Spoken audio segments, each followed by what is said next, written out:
আল্লাহ রাব্বুল আলামিন আমাদেরকে সৃষ্টি করেছেন।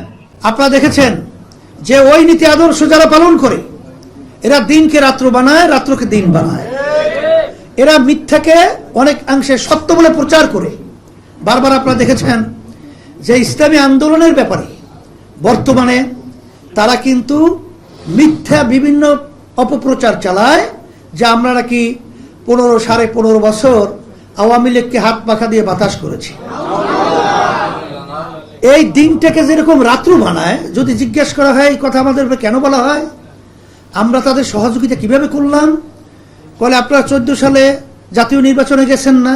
তারা ভালো করেই তো জানে যে 14 সালে জাতীয় নির্বাচন আমরা যাই নাই। তারপর তাদের ধারাবাহিক সব নেতারা এক ধারসে এই মিথ্যে কথাগুলো বলতেছে। তাহলে কেন বলে? দেখেন, দিনকে রাত্র বানায়। আর এদের মাধ্যমে যদি দেশ পরিচালিত হয় তখন আপনি আর আমি ভালো কি পাবো? ওদের থেকে তিতাই পাওয়া যাবে, মিঠা কোনোদিন পাওয়া যাবে না।